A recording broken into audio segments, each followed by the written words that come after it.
For years, a popular corner of the internet played host to thousands of pirated Nintendo Switch games. But what happens when the FBI decides to pay a visit? Remember NSW2U? For many, it served as a primary spot for Nintendo Switch game ROMs. Well, if you visited it recently, you found a rather stark message from the FBI. No more free games. Just a clear digital warning, announcing the site's official takedown. This wasn't just a solo operation. The FBI collaborated closely with a Dutch government agency, the Fiscal Information and Investigation Service, which specializes in financial crimes. They secured a warrant from a U.S. district court in Georgia, demonstrating just how far global law enforcement will go to protect intellectual property. Now, Nintendo has never been shy about protecting its turf. They have ramped up their anti-piracy efforts considerably, especially with the recent launch of the new Switch 2. And speaking of the Switch 2, we've already seen some rather dramatic consequences.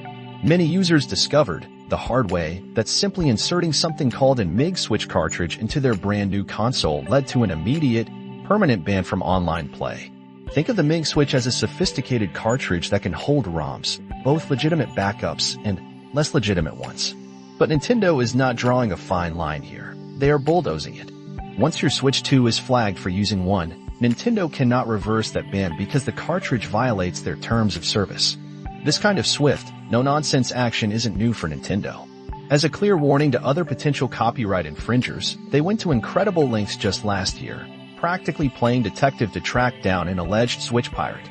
Authorities accused this individual of selling hardware hacks and offering modified consoles loaded with pirated games. And of course, we cannot talk about Nintendo's war on piracy without mentioning Gary Bowser. Back in 2020, authorities arrested him, and he later received a 40-month prison sentence. Even after securing an early release for good behavior, Bowser still owes Nintendo a multi-million-dollar judgment. He himself has even acknowledged that authorities used his case as a very public example, a stark message to deter other Switch pirates from continuing their illegal activities. So what does this all mean for the future of console gaming and digital rights? It seems the days of freely downloading games from the digital shadows are rapidly drawing to a close. Nintendo and law enforcement are sending a clear, unambiguous message. Piracy has serious consequences. Do you think these crackdowns will truly deter future piracy? Or is this just another chapter in an endless digital cat-and-mouse game? We want to hear your thoughts. Let us know in the comments below.